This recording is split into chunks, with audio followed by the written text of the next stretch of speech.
Una familia muy religiosa, una familia que asistía a misa todos los domingos, una familia de muy buena conducta, intachable ante los vecinos y ante la sociedad.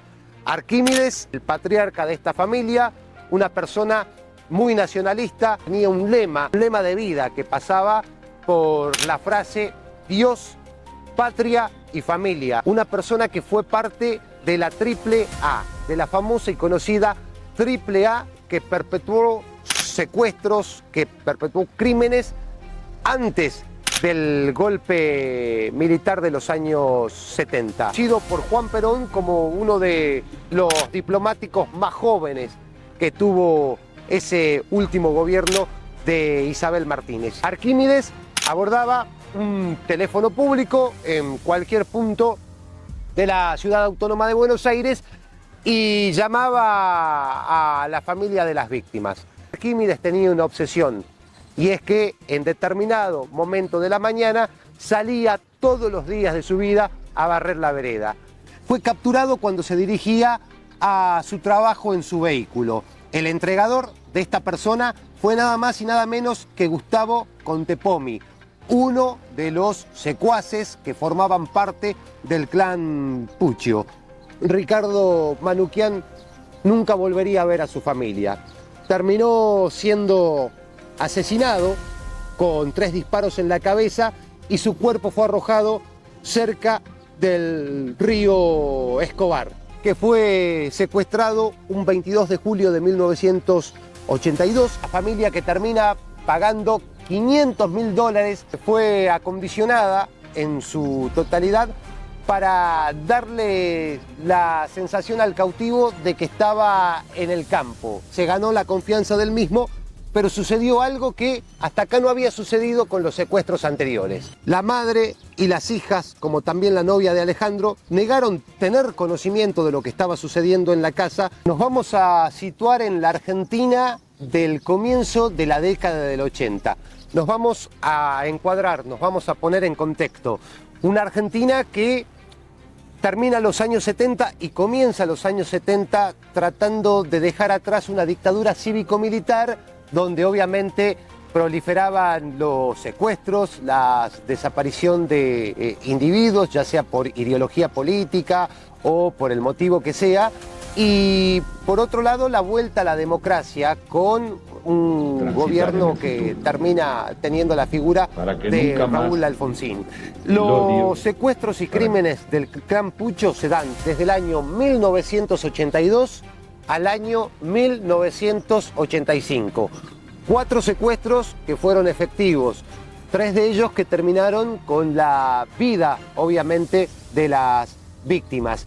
Y un 5.º secuestro que termina desbaratando, si se quiere, este clan y poniendo ante las fuerzas de seguridad y el orden de la ley a esta organización criminal que tenía como referente y como cabeza al señor Arquímedes Rafael Puccio, contador, vivía en el barrio de San Isidro, uno de los barrios más reconocidos que tiene la ciudad autónoma de Buenos Aires, y una familia constituida por su esposa Epifania y por sus hijos, de los cuales 2 llegaron a formar parte de este clan. Alejandro, un destacado joven de la época que tenía la particularidad de integrar el seleccionado argentino de rugby, el seleccionado argentino de los Pumas, y otro de los hijos al que se lo conoce con el apodo de Maguila Puccio, Daniel Maguila Puccio. Una organización que termina creando el propio Arquímedes cuando contacta al señor Guillermo Fernández Laborda, una persona que era conocida de Arquímedes, que había trabajado en años anteriores con Arquímedes Puccio, y a esta persona se le suman 4 personas más que terminan formando, si se quiere, este clan que tanto miedo sembró allá por inicio de la década del 80. ¿Cuál era el modus operandi? El secuestro, el cautiverio y una particularidad: se pedía rescate por las víctimas, rescates que en la mayoría de los casos se pagó y personas que no fueron restituidas a su familia, sino más bien fueron asesinadas fría y cruelmente. Como te contaba, los secuaces de Arquímedes fueron el coronel retirado Rodolfo Victoriano Franco, su gran amigo Guillermo Fernández Laborda, Gustavo Contepomi, Roberto Díaz y sus dos hijos, Daniel y Alejandro. Alejandro, el rugbyista que te decía, que formaba parte del seleccionado argentino de rugby, y Daniel, conocido como Maguila. La primer víctima corría el año 1982, se estaba finalizando el mes de julio. Precisamente un día 22 de julio termina este clan haciendo su bautismo con una persona muy allegada al hijo menor del clan, Alejandro, el rugbyista. Una persona que se conocía con Alejandro y que buscaba la confianza de este para poder llevar adelante el primero de los secuestros de este clan, donde se pidieron $500.000. Primera víctima.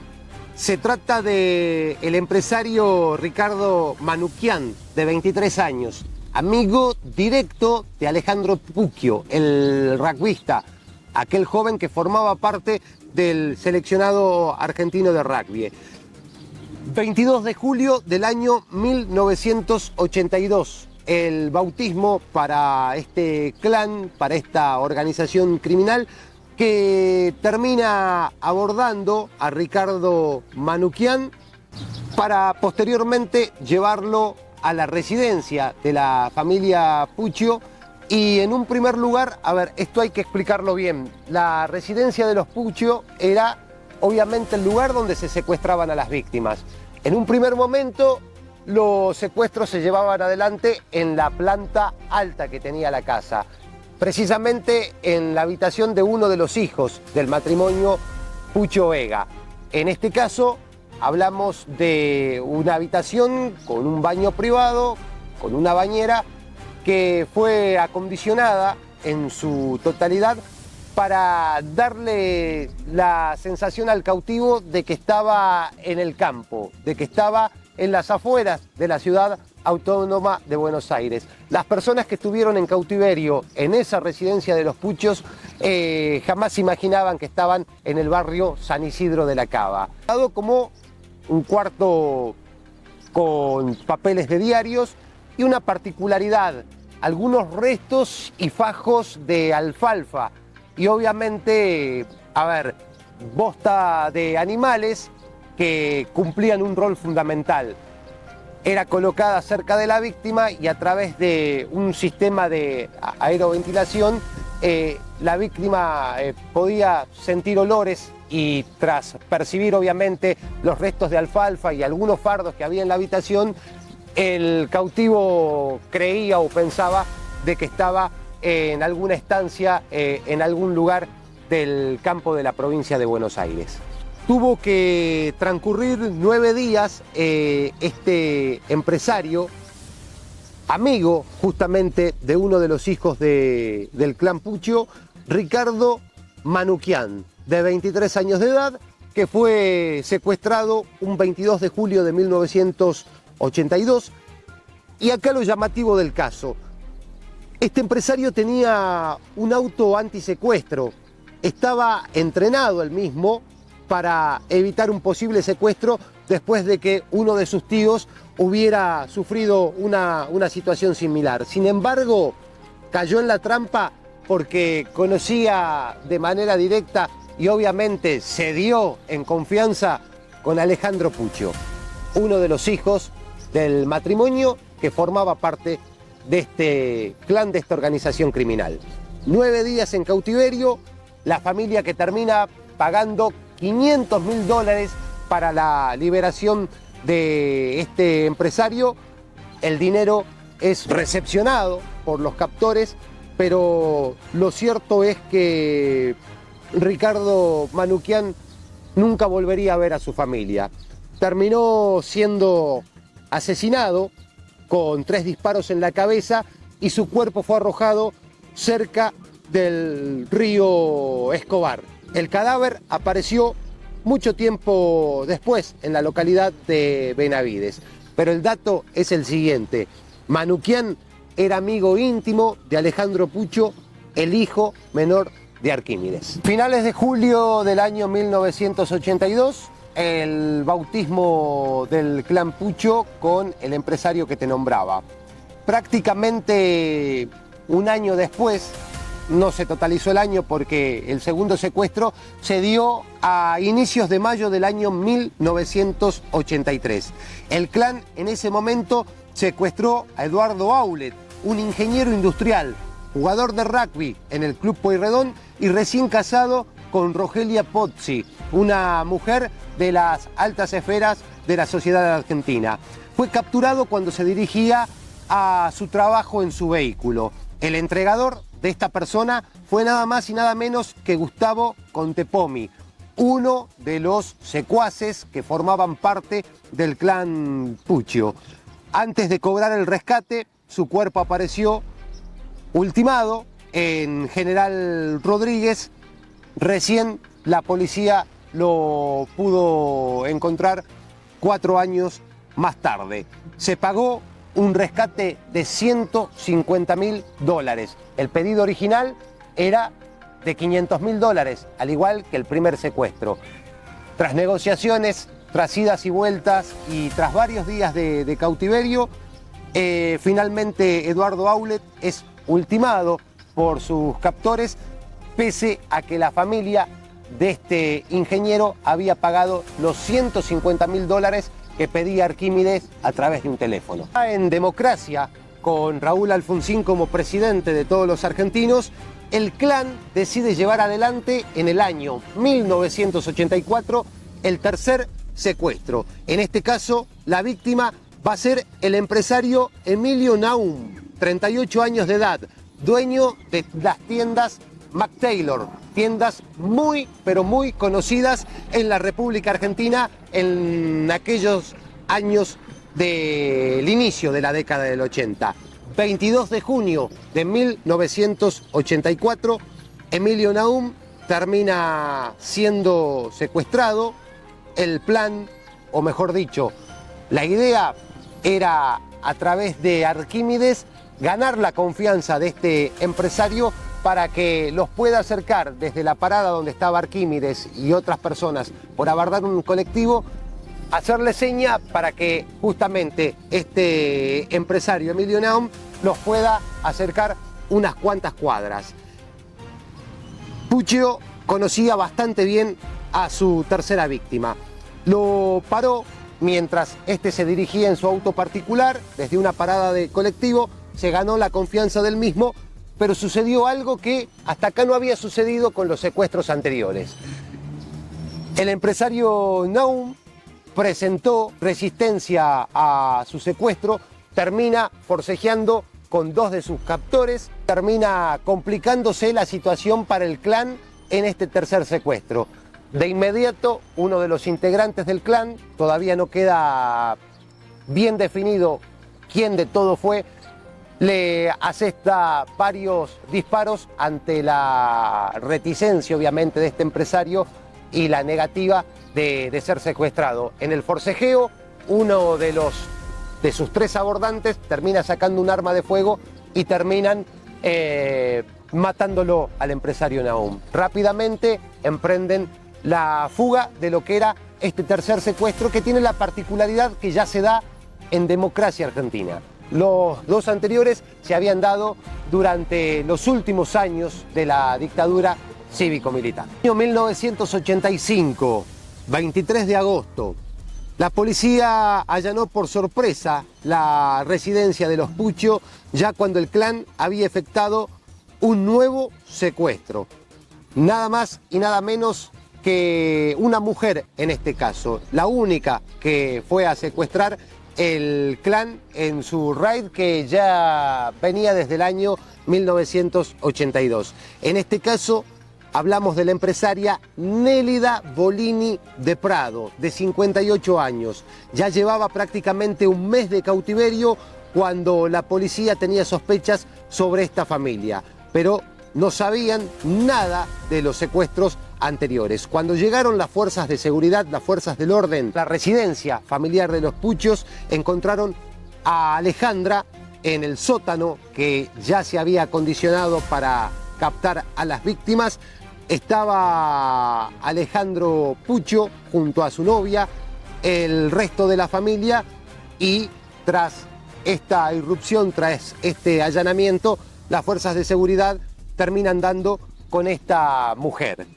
La madre y las hijas, como también la novia de Alejandro, negaron tener conocimiento de lo que estaba sucediendo en la casa, pero para la jueza que llevó adelante el caso, nada más y nada menos que la doctora María Servini de Cubría, le llamó la atención que ninguna de las personas que componían la familia de Arquímedes Pucho tengan responsabilidad o relación con lo que estaba sucediendo desde hace algunos años en esa casa.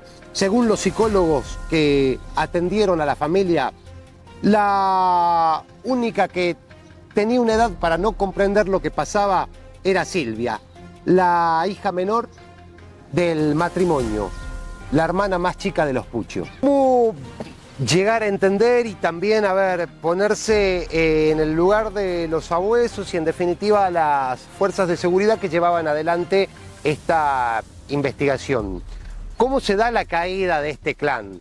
Bueno, con la última secuestrada, con esta empresaria que estuvo prácticamente un mes cautiva en el sótano de la casa de los Puchos. Obviamente un sótano acondicionado de la misma manera que la habitación del primer piso de uno de los hijos de Pucho, donde fueron llevadas las primeras víctimas, los primeros secuestrados de este clan. Una situación que llama mucho la atención, un barrio coqueto de la ciudad autónoma de Buenos Aires, una familia tipo constituida por el matrimonio con sus hijos, una familia muy religiosa, una familia que asistía a misa todos los domingos, una familia de muy buena conducta, intachable ante los vecinos y ante la sociedad. Arquímedes, el patriarca de esta familia, una persona muy nacionalista, tenía un lema de vida que pasaba por la frase Dios, patria y familia. Muy nacionalista él, una persona que fue vinculada con las investigaciones posterior a todo lo que se dio a conocer a la CIDE, una persona relacionada a grupos que trabajaron en la dictadura militar, al famoso pabellón de inteligencia 601, y una persona que también fue parte, y esto no es un dato menor, una persona que fue parte de la AAA, de la famosa y conocida AAA, que perpetuó secuestros, que perpetuó crímenes antes del golpe militar de los años 70. Era parte, Arquímedes Rafael Pucho, de la Alianza Anticomunista Argentina, la famosa AAA. De hecho, hay material bibliográfico, material fílmico, que pueden situarlo, Arquímedes Pucho, en lo que fue aquella denominada Matanza de Seiza, con el retorno de Juan Domingo Perón a la República Argentina y ese caos que se llevó adelante y se originó entre la derecha peronista y la izquierda peronista. Obviamente, Arquímedes representaba y pertenecía a ese grupo de la extrema derecha peronista. Fue definido por compañeros de trabajo como un hombre ultranacionalista, una persona que estuvo involucrada también en el gobierno de Juan Domingo Perón, en el gobierno de Isabel Martínez de Perón, cuando jugó el rol de canciller. De hecho, fue reconocido por Juan Perón como uno de los diplomáticos más jóvenes que tuvo ese último gobierno de Isabel Martínez. Y de hecho da un paso al costado cuando se lo detecta en una situación, volviendo de una misión diplomática hacia la Argentina, tratando de ingresar en una valija más de 50 pistolas calibre 22, de las cuales nunca trascendió el porqué o el motivo del por qué iban a ser ingresadas a la República Argentina y que Pucho traía en una valija. Es un dato no menor, un dato para tener en cuenta. Otro dato que debemos tener en cuenta: el clan Pucho comienza a operar a mediados del año 1982, todavía en dictadura, y la caída del clan se da allá por mediados del año 1985, ya con la democracia y con el gobierno de Raúl Alfonsín. Para aquel entonces, a ver, el secuestro extorsivo, la privación ilegítima de la libertad, era moneda corriente en nuestra República Argentina. Primero, con la dictadura militar, donde todos los argentinos conocemos los excesos que se han provocado durante esa época, pero también una vez con el retorno de la democracia, esta práctica era muy usual sobre todo para organizaciones delictivas, organizaciones criminales que justamente buscaban a personas pudientes, personas obviamente con muchos ingresos, bien posicionadas en la sociedad argentina para cobrar rescates y en definitiva hacer una industria de eso. Era muy común en la Argentina de la década del 80 tener este tipo de actividades, este tipo de secuestros extorsivos y demás, a tal punto de que un presidente de la República Argentina, que gobernó hace muy poco en el país, fue involucrado y estuvo en un secuestro involucrado. Falso o no, inventado o no, a las pruebas me remito con el caso del señor Mauricio Macri, expresidente de los argentinos. Recurriendo a bibliografía y obviamente tomando testimonios con gente que trabajó en la época y pertenecía a fuerzas de seguridad, nos marcan algo que va a tener que ver también con una marca registrada que dejó el clan Pucho al momento de llevar adelante el rescate o el pedido justamente del cobro de ese rescate. ¿A través de qué? A través de un sistema de posta que iba a ser utilizado en la criminología argentina por bandas extorsivas que obviamente proliferaron después de lo que fue la irrupción del clan Pucho, sobre todo en la década del 90, pero con este modus operandi. Desde un teléfono público, porque en la Argentina de 1980 el auge de la tecnología no era el auge que tenemos ahora. De hecho, no había telefonía móvil, no había teléfonos con celular, no había camaritas de seguridad. Entonces las comunicaciones con los familiares de las víctimas se llevaban adelante a través de un teléfono público. Arquímedes abordaba un teléfono público en cualquier punto de la ciudad autónoma de Buenos Aires y llamaba a la familia de las víctimas. Y a través de un sistema de posta iba dando indicaciones para que se pueda dejar el dinero que se pedía por el rescate. Es decir, tomaba comunicación Arquímedes con la familia de las víctimas y le decía: necesito que te dirijas, por dar un ejemplo, a Avenida Valvanera, donde hay un árbol de tal color, con la copa de tal forma, ahí vas a encontrar una lata de gaseosas. Abrirla y lee el sobre que hay adentro. La persona que obviamente seguía las instrucciones del secuestrador iba llevando adelante un sistema de postas hasta que finalmente en algún lugar dejaban o depositaban el dinero que posteriormente iba a ser retirado por el clan. Así lo hicieron, por ejemplo, con el primer caso, con el segundo, con el tercero, y cuando viene la decadencia, si se quiere, o la disolución de este clan, tiene que ver, por esas ironías de la vida, con este tipo de cuestión y este sistema de postas. Los Puchos tenían algo en favor, y algo que siempre se les daba al pie de la letra.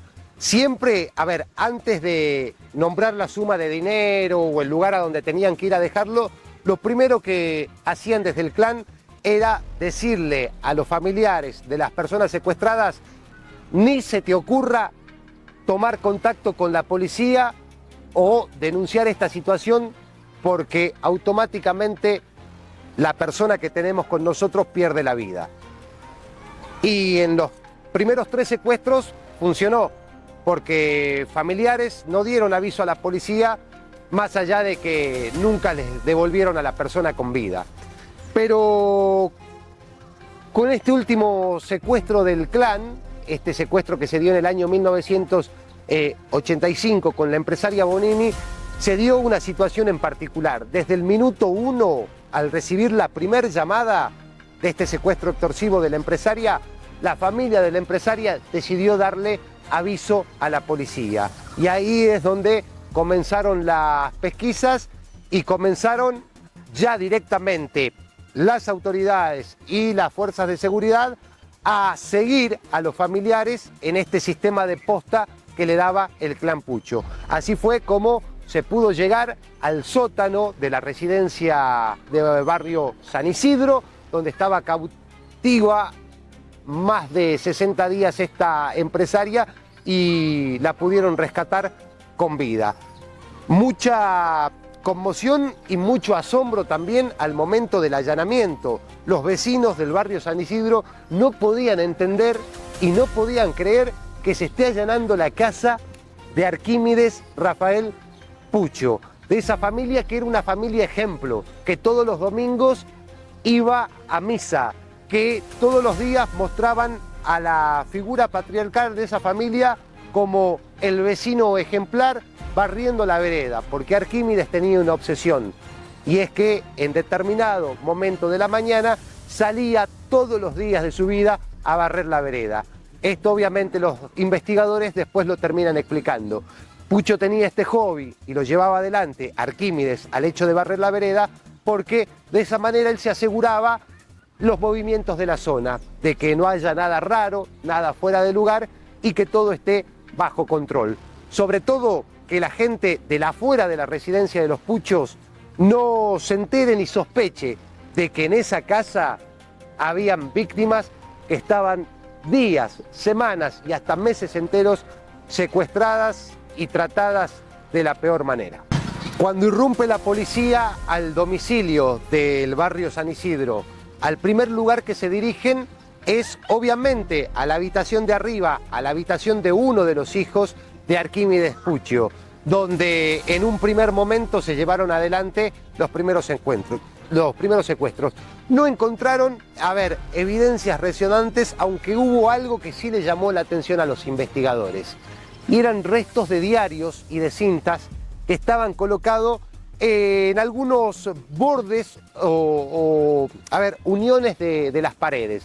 Finalmente, cuando toman diálogo con la mujer de Arquímedes y una de sus hijas, terminan los investigadores en conocimiento de que la casa tenía un sótano.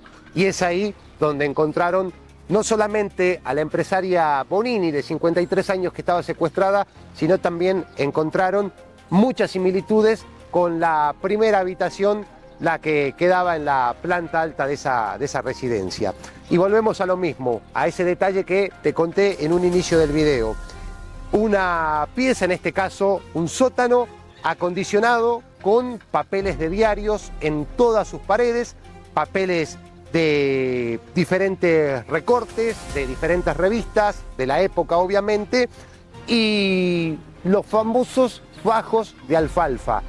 Fajos de alfalfa, alfalfa desparramada obviamente por ese sótano que contaba con una cama precaria, y un dato que no es menor, como lo habíamos dicho y como sucedía en la habitación del primer piso, restos de bosta de animales de campo, vacas, caballos, que obviamente con un sistema de ventilación le hacían creer a la persona secuestrada de que no estaba en un barrio coqueto de la ciudad de Buenos Aires, sino más bien en algún lugar del campo de la provincia de Buenos Aires.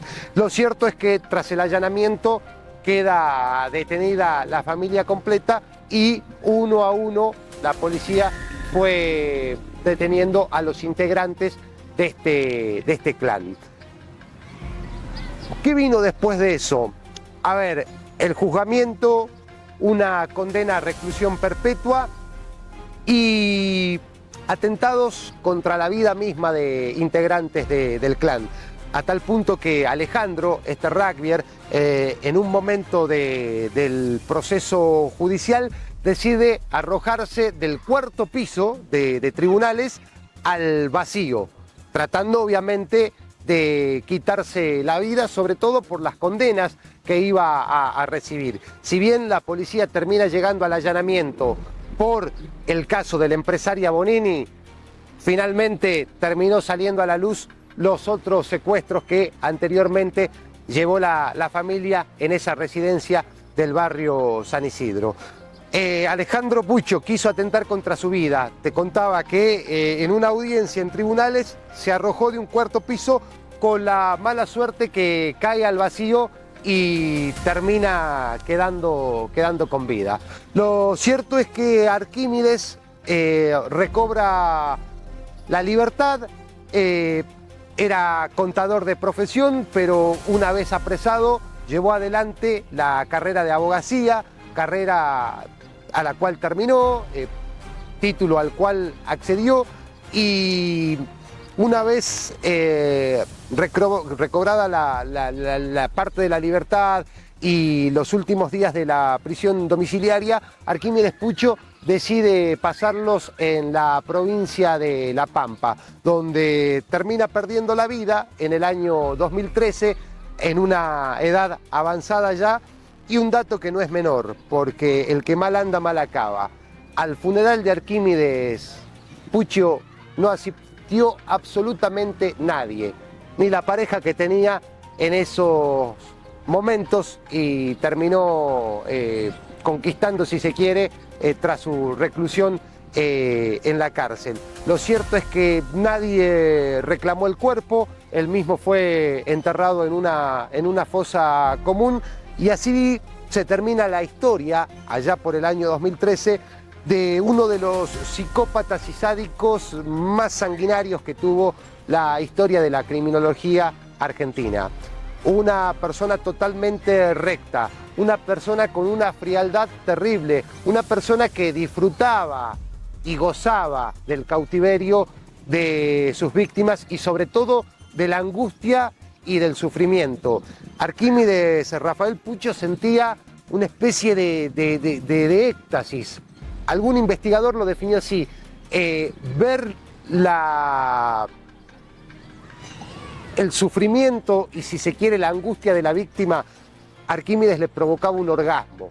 Estamos hablando de una persona que fue integrante de la AAA, que fue integrante también del pabellón de inteligencia de la última dictadura cívico-militar y que pertenecía también al grupo ultranacionalista denominado Tacuara, en aquella Argentina violenta que tenía enfrentamientos con integrantes de una misma ideología y de un mismo partido político, de la derecha peronista y la izquierda peronista. Arquímedes pertenecía al primer grupo y, de hecho, como te conté en algún pasaje del video, fue definido y reconocido por el propio Juan Domingo Perón como uno de los diplomáticos más jóvenes que tuvo ese último gobierno de Isabel Martínez, donde allá por los años 70, años 74 para ser más exacto,